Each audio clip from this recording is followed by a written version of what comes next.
about God so that we may grow closer to Him and reach our world for the purposes of Jesus Christ. The benefit, as you seek God, is that everything else that you need to live in this world is provided to you by God. And you and God work together as one. Amen? Can I find any inspired people of God who will agree with that in the house tonight?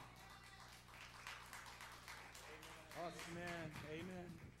Welcome those deaf interpreters who are here this evening. Thank you, ladies. We appreciate you. God bless you. As a reminder for you, if this is the place that you consider your storehouse for spiritual growth, development, revelation, inspiration, encouragement, and fellowship, you'll want to do your very best in participating in the annual First Fruits offering the first Saturday night of April. Carl and I were talking about that this afternoon, so we are preparing. If you need to stretch out for a few weeks to be a good steward, please understand it's most certainly permissible. And the first fruit offering that has been received since the Old Testament every year is for the purposes of providing for the ministry needs of the house of God. Amen. As God commands us to do, we honor God with our tithes and our offerings. And this offering is where we sacrificially give God 90% of 1 week's income, and we live on the remaining 10%. Amen. As God has always blessed those who participate greatly, so we don't want to miss out on this wonderful opportunity to give back to God a portion of what He continues to bless you with. And you will not be disappointed. That's right. Yes and amen. I'm going to begin reading a passage of Scripture from John 1 through 14, and I'll be reading from an Amplified translation. That's one of my favorites. In the beginning, before all time, was the Word, Christ. And the Word was with God, and the Word was God Himself. He was continually existing in the beginning, co-eternally with God. All things were made and came into existence through Him. And without Him, not even one thing was made that has come into being. In Him was life, and the power to bestow life, and the life was the light of men. The light shines on in the darkness, and the darkness did not understand it, or overpower it, or appropriate it, or absorb it, and is unreceptive to it. There came a man commissioned and sent from God, whose name was John. This man came as a witness to testify about the light, so that all might believe in Christ the light through him. John was not the light, but came to testify about the light. There it was, the true light, the genuine, perfect, steadfast light, which coming into the world enlightens everyone. He, Christ, was in the world, and though the world was made through him, the world did not recognize him. He came to that which was his own, that which belonged to him, his world, his creation, his possession. And those who were his own people, the Jewish nation, did not receive and welcome him. But to as many as did receive and welcome him, he gave the right, the authority, the privilege to become children of God. That is, to those who believe in, adhere to, trust in, and rely on his name, who were born not of blood, natural conception, nor of the will of the flesh, physical impulse, nor of the will of man, that of a nature, natural father, but of God, that is, a divine and supernatural birth. They are born of God, spiritually transformed, renewed, and sanctified. And the Word, Christ, became flesh and lived among us. And we actually saw his glory. Glory as belongs to the one and only and begotten Son of the Father, the Son who is truly unique, the only one of his kind, who is full of grace and truth, absolutely free of sin and deception. Let's pray. God, we thank you that you have made a way for us to know the one true truth, Jesus. Father, we are eternally grateful for sozo, which is salvation and healing. We thank you for the blood that is shed for us and for the broken body that heals us. Father, as we come and gather together now to hear your word, may you bless our pastor who brings it forth to us. In Jesus' name, amen. One of the great benefits of hearing the voice of God and hearing God speak is that it gives you the ability to rejoice when miracles come. And it gives you the ability to stand tall when adversity comes. The good news about it all is that God created everything to be seasonal. And everything changes for the good when you become intentional about getting involved with God. If you really stop and think about it, you don't even actually see the same stars every night because they move with the seasons. What you see changes. The leaves of the trees change with each season. And you have to realize that your role as a parent even changes. If you talk to your 30-year-old child like you talk to your 3-year-old child, you will put division into that relationship. And if you talk to your 3-year-old child like a 30-year-old child, you're going to create a whole lot of confusion for the both of you. To move successfully through the seasons of life, never forget that every voice that speaks, whether audibly or in print, it speaks for the sole purpose of soliciting for real estate in your mind. So therefore, the quality of life that you live is completely determined by the voices that you listen to. Don't like how life is going? Begin listening to some better voices. If I have said it once, I have said it 100 times or more. If you are the smartest person you know, then you have got to get some new friends.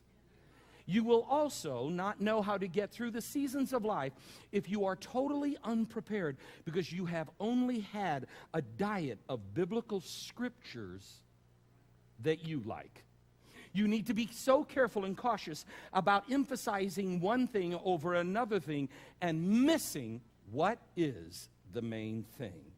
If you do that, you're going to be off base. Things in your life are not going to line up correctly, and chaos will come in and overtake control because you are out of balance and you are out of proper biblical order. For instance, the reason why there are so many different Christian denominations is because each one of them emphasizes something that is generally taken out of proper proportion or context. And I'm not saying that we are exempt from that, but we are trying to do better than that. That's why we spend so much time and so much focus and intensity in our study of the Word of God and making sure that we are remaining in proper biblical balance. The best advice that I can give you as your pastor is to make sure that as you live for Christ each and every day, and as you study His Word, keep the main thing the main thing. And the majority of the time, you will be moving in the right direction, making balanced decisions for your life. Look at somebody next to you and tell them, keep the main thing the main thing. Oh, no, say it again. Keep the main thing the main thing. This is all so very important for you because some people go to the scripture and they read it and they come away with who they are. But the big point being presented is that the Bible itself teaches you that the Word of God is like a mirror. That when you think that you are examining it, it is actually examining you. The big point in that is not for you to master the Word of God. The big point is for the Word of God to master you. Most often, the truth of it, of what happens the majority of the time, is that when people go to the Word of God and they read it, in trying to examine it, you know what they find? They find a God and a Jesus who is like them. So a capitalist finds a capitalistic God. A socialist finds a socialistic God. A judgmental person finds a God of judgment. A narrow-minded person will find a narrow-minded God. Redemptive people find a God of redemption. Sinners find a God who loves sinners. Righteous people find a God who wishes those people would stop sinning and be righteous. But if you are not careful, you end up creating a God in your own image, because you find the scripture that you agree with, and then you go and you project that onto Jesus. And then you use it when you need to, and you will say things like, Jesus thinks like I think. Jesus feels like I feel. If Jesus was here, he would say it like this, or he would do it like that. And most of the time, what you took out of Scripture really tells us more of who you are than who God is. Because you were not listening to God speak or looking at the big picture. You were just trying to prove your point or justify your way out of unbalanced behavior. Ouch. Let me illustrate it all this way. Do any of you here like jigsaw puzzles? Raise your hand if you like doing jigsaw puzzles. I have to tell you, I admire people who like doing jigsaw puzzles. Not something I have ever enjoyed doing. I would rather watch paint dry. Doing a jigsaw puzzle, to me, is so boring. My son Jerry Lee, my granddaughter Jaden, my wife, they love doing jigsaw puzzles. They have actually there have been times where it has taken them weeks or months to put that puzzle together. They will leave it on the table, but if somebody came and handed you this is a 1,000-piece jigsaw puzzle, and somebody told you to put it together, do you know why you would not be able to put it together? Because you do not know what it is supposed to look like. That's why every jigsaw puzzle you buy, when you buy one, what it is supposed to look like is always on the front of the box. Can you imagine not having the picture of what it is supposed to look like on the box and somebody handing you that and saying, here, put that together? The problem for some, when it comes to hearing the Word of God and the voice of God and understanding Scripture, you may think that you know what it's supposed to look like, but you have not yet been given the whole picture. So now you are trying to take Scripture and you're trying to put it together like it is a puzzle that is supposed to be solved. The problem with solving the puzzle is that you can't stop working with all the pieces. Every piece matters in seeing the big picture. Cole, take her to the back of the room for me tonight, because the grandparents cannot pay attention. Go ahead, take her to the back tonight, would you? We had this problem last week. It's not my fault. You had a beautiful child. Go with him, Ashley, and sit with him. Sit with him, Ashley. Oh, yeah. Okay, let everybody turn around. Everybody turn around. Look at the baby. Oh, my gosh. People, and do not sit in front of Michael. Sit right there to the right. Right over there. Yeah, sit right there. That'll be easy. You guys crack me up. Carla Runner even knew it. After church, she goes, I know I was probably so distracting to Pastor. You were. It's okay. It's okay. You're fine. Yes, she is cuter than me. Hey, what's the gag already? Here's what you have to understand when you're working with the puzzle. Every piece of the puzzle matters in seeing the big picture. Even if only one piece is missing. Think about it. If even one piece is missing, something vital is still missing. You may even stop working on it halfway because you have solved it in your mind. Come on, you've done that. You've done that. You've started working with the puzzle, and you get it about 90, 80% there, and you may even stop working on it. And so you go and you do the same thing when you go to reading the Word of God. Because you have been reading it now for some time. You go and you make the same mistake with the Word of God that you made with the puzzle, assuming that because you know what it says, that means that you must also then know what it means. But that's not so, because all you got is a piece of the big picture.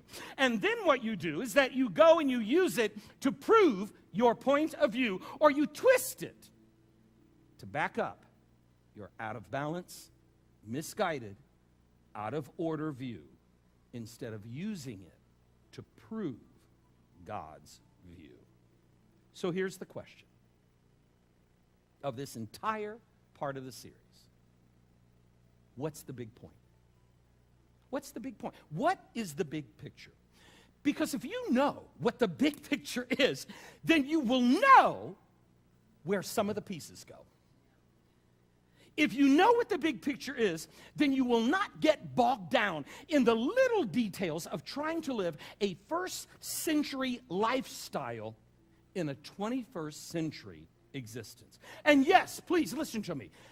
That first century stuff that happened with the church, please understand that it is all a part of the big picture. Even everything from the book of Genesis. Because God, at various times and in various ways, spoke to our ancestors through the prophets. But now He has chosen to speak to you through one who is a son, because He is wanting you to see what the real big picture is. So what is it then? Pastor, what is the big picture? Why did God do all of this? Why? Get ready.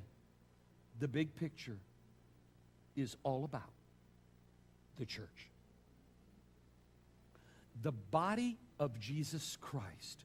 And even bigger yet, God is doing all of it because the highest order of God is to have a family. Wow. The family of God. Wait a minute, Pastor. Are you saying that God having a family is what all of creation is about? Yes and amen. You see, in our narrow thinking, because we have not seen all the pieces, we have become so narrow already, thinking that this is all about getting you to heaven.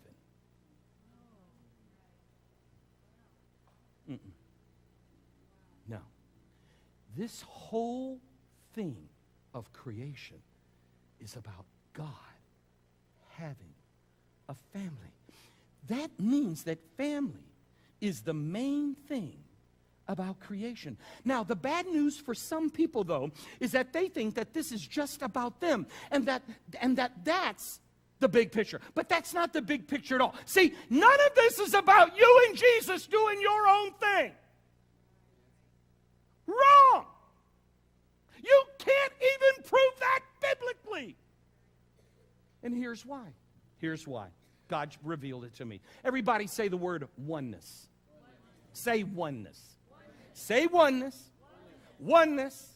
Oh, now some of you that have been Christians for many years, I can tell you what's going on already with some of you. Theologically, I'm already pushing on some of you. Oh, he used that word. He used that oneness word. And see, those of you who have been serving God and know a little about theology, you're just going on. You've already left me. I need you to come back. Because God, whether you like it or not, God is a God of oneness. That means that everything is connected to everything. Say that with me. Everything is connected to everything. Watch, and what's sad is many Christian people do not even believe that anymore because of your own prejudices. Everything is connected to everything. I was awakened in the middle of the night with a word from God to call Ree and Larry to go to dinner because they have something to say to me. Later, they don't even realize it. They didn't know.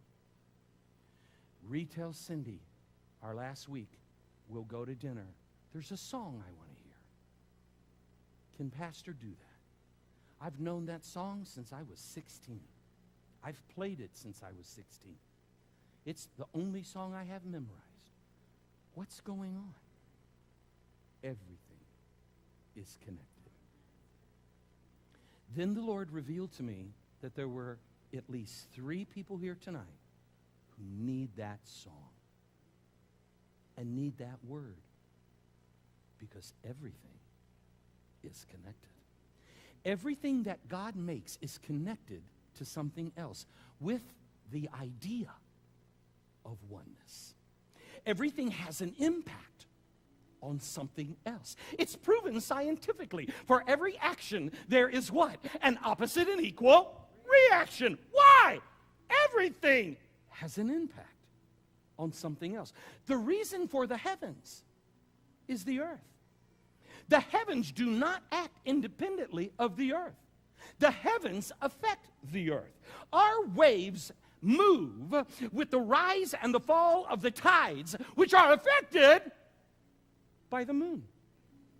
So this means that the celestial bodies that God has created has an effect.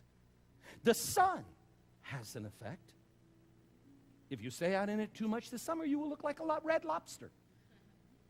Everything has an effect on something else. Why? Why?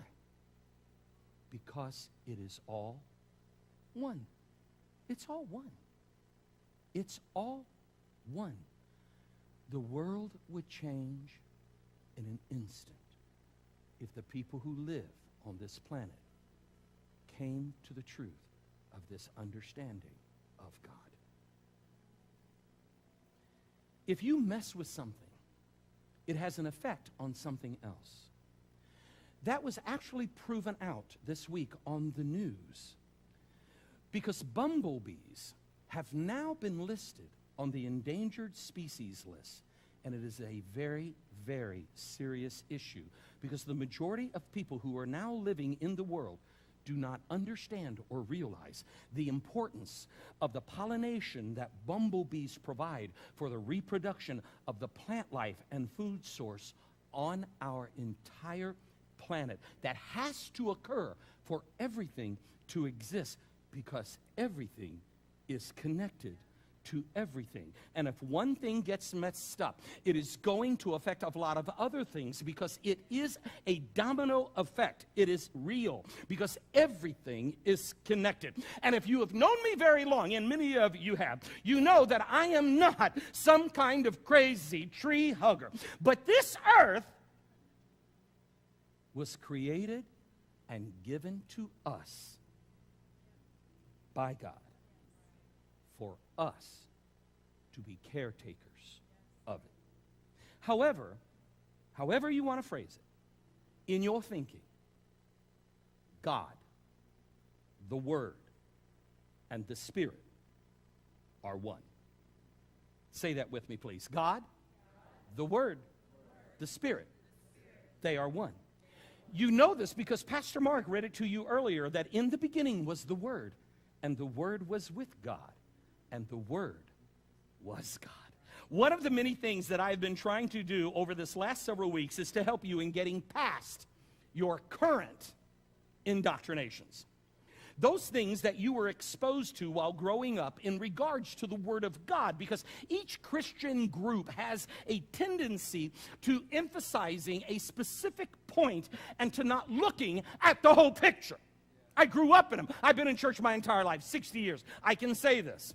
We have entire sections of the body of Jesus Christ who will argue. Watch this. James, follow, please. Chad.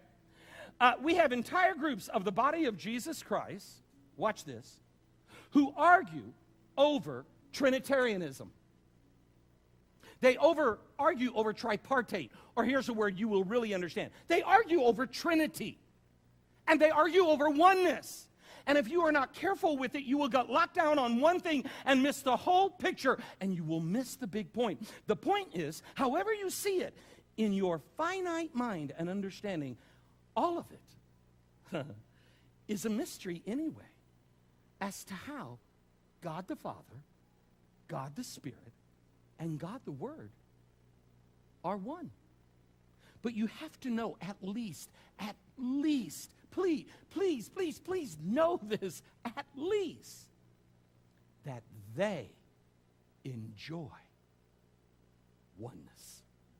Stay with me now, because you're actually going to learn something maybe tonight at church about God that you may not have known before. And it is called revelation. And I love it because everything changes, because everything is connected, because everything is one.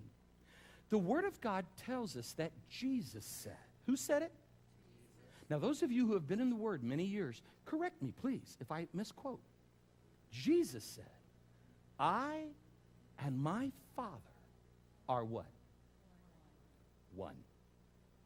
It also says, the Spirit, the Word, and it changed. It says, the blood. They agree. This means then that God enjoys oneness. He created it in the cosmos. Everything that is and is ever changing by expansion, because the cosmos, God put it into motion, and it has never stopped moving and creating. The cosmos continue to expand, galaxy after galaxy after galaxy after galaxy. And I got great news. If you live long enough, most of us may not. It's out there for us to enjoy. When I get to heaven, I'm telling God, dude, send me from galaxy to galaxy. Don't call me dude. Probably what he's going to say. But he and I, we got a thing going. Not our own thing.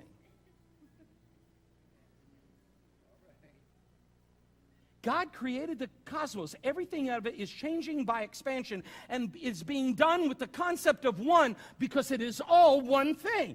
And is one thing by which everything is one and everything else, and that to affect one thing is to mess with another thing. Because God creates everything to be one. Did God not tell us that when we gather together, we are to gather together as what? Oh. Why would he say that if oneness doesn't matter? He did not say, when y'all come to church, y'all be there, all y'all. No, he said, when y'all gather together as one. One Lord, one faith, one baptism. In the midst of the cosmos now, God creates earth. The earth that is created is one. God says that everything in the earth is affected by everything in the cosmos. God says that everything in the earth affects everything else in the earth. Nothing exists independently of everything else. And that's why you don't like this kind of theology, because you got your own thing going on. Everything does something. Everything does. Think about it. The microscopic little ugly boogers bugs that are crawling all over your skin at night and eating your flesh. But they're doing something good. They keep you looking younger, even though you're decaying. How nice of it is of God. Each of us are decaying. We're on our way to dying. And instead of leaving all that old skin, we got stuff that cleans it off every night when we go to bed. That's why you have to change your sheets and wash them once in a while.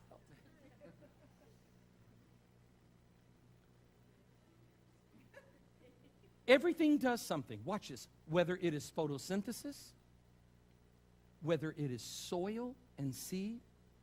You learned this many, many, many weeks ago, that the seed of everything, watch, the seed of everything is in itself.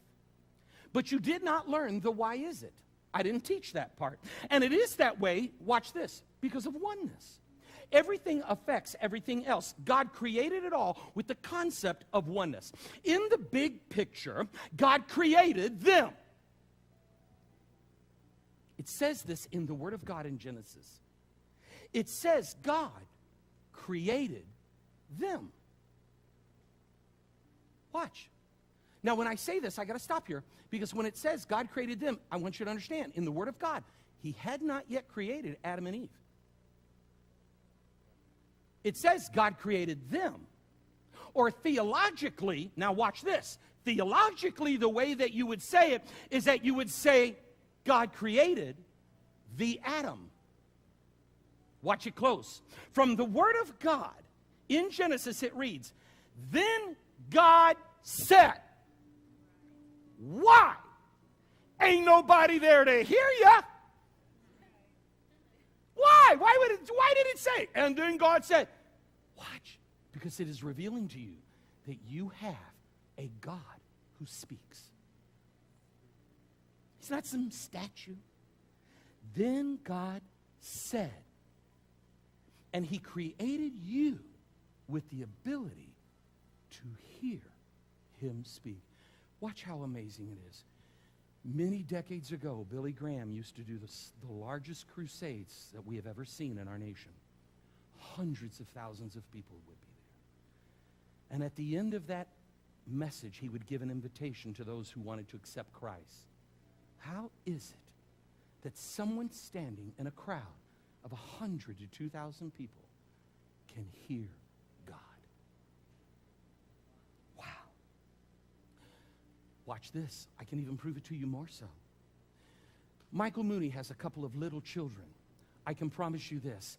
If they are out at the grocery store or out at the mall, if there's bunches of people around and one of them walks away and he loses sight of them, if he goes, Evangeline, no matter how much noise is being created, she will hear the voice of her father. And she will recognize it. God created you the same way. That's why you know that you know in the middle of the night when He wakes you up that He has spoken. God said, let us, Father, Son, Holy Spirit, let us make man in our image, according to our likeness, not physical, but a spiritual being in moral likeness. And let us create man in our image and let them, whoa, wait a minute, man is singular, now you're using plural language. What's going on? And let them have complete authority over the fish of the sea, the birds of the air, the cattle, and over the entire earth, and over everything that creeps and crawls on the earth. So God created man in His own image. In the image and likeness of God, He created him. Wait a minute, you just said He created them. Make up your mind. What is going on? There is a big picture being presented. He created him. Oh, look at somebody say, gonna mess you up now. Come on, say it. Gonna mess you up now. He created him. Male and female. He created them. When it says, let us make man in our image, the word that is being used there is icon. E-I-K-O-N. And this is a good word because it is where we get our word icon, I-C-O-N, from. Let us make man in our icon. If you own an Apple phone or an Apple product, whenever you turn it on, there is an Apple icon that will appear first before the whole thing gets started. Am I right about that? Let us create him so that when all of creation sees him, they will know that he is in our image. But Adam then, watch, Adam then later on is referred to as being alone. This means that Adam did not enjoy at the same degree what God had intended for Adam to enjoy, which was oneness. Because Adam was not God. He was an icon of God, a reflection, an image of God, an icon. You can look in the mirror and you can see your reflection, but your reflection is not you. It is the reflection of you. So Adam looks throughout all of creation. Go back and read it. He looks at everything else. And Adam all of a sudden realizes that he does not have oneness with everything else. So here is what God does. God splits the atom, little play on words here. God splits the atom into Ish and to Isha. Ish, I-S-H, is man. Isha is woman. Male and female. In his image, he created him. He created them. Watch.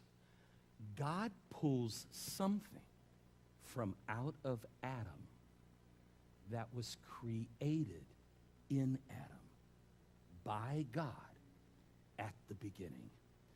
This, and that is why it is there, so that God can pull it out. Just follow it through and think it through. I personally think this is totally awesome and so cool. And he shall be called Ish, Adam, and she shall be called Isha, Eve, because she was taken from out of Ish. God did that so that the two of them could experience oneness, because you cannot experience oneness unless you have something that is mutual. That is the big picture of why the Bible says that when two people are joined in marriage, they should not be unequally yoked, specifically meaning a believer and a non-believer. The important reason for that is because if they are, there is no mutuality, and so therefore they cannot experience true oneness. I'm giving you the big picture here so you can understand how to read it. When oneness has been broken, separation and the concept of other come into being for the first time. The concept of oneness is lost because of the sin that Adam and Eve did. It means that separation now comes into play. If you do not have an understanding of that, watch, there's a reason why God put all that at the beginning of the whole Bible. Because if you do not have an understanding of that, when you go and you start reading things like Genesis 1, where it says, wives, your husband shall rule over you, you begin to view that as some kind of command because you don't see the whole picture. And you will be tempted to take that one point and build a whole thing around it. And a lot of guys have done it and are still doing it. Hey, girl, you need to know right now, Bible tells me I rule over you. Let's see how that works out for you, fella. But if you can read the Word of God, watch. If you can read the Word of God through what God is trying to tell you in the big picture, remembering in everything you read, God's desire for you is oneness. But when that oneness is broken, the nature of all mankind, watch what happens now. When that oneness is broken, the nature of all mankind from that point is to rule over someone, because you see yourself now as separate from them and not one with them. And when you see yourself as separate from someone else and you see yourself as different from someone else, all of mankind, whether it is Cain and Abel, Adam and Eve, Ish and Isha, and all you're trying to do is to get the upper hand on somebody else, because oneness has been broken. You could stand with, oh, could you stand with me, please? Yeah.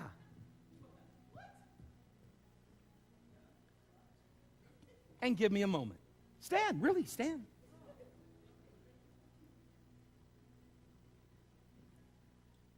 God has so much more to give you in all of this.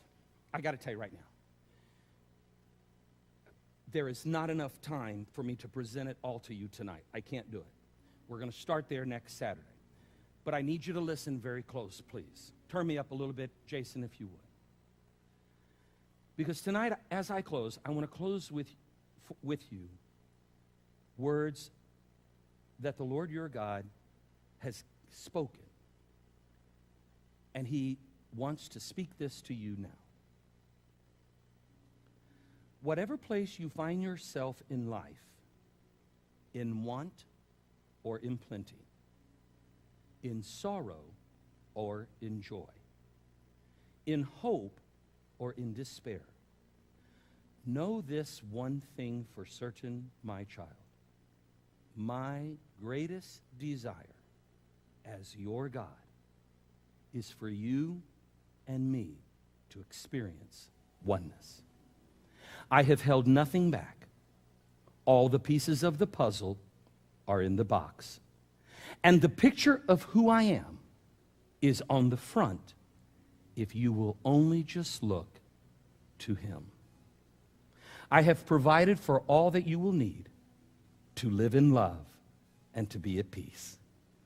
All you have to do is to seek me, and you will find me when you seek me with all of your heart.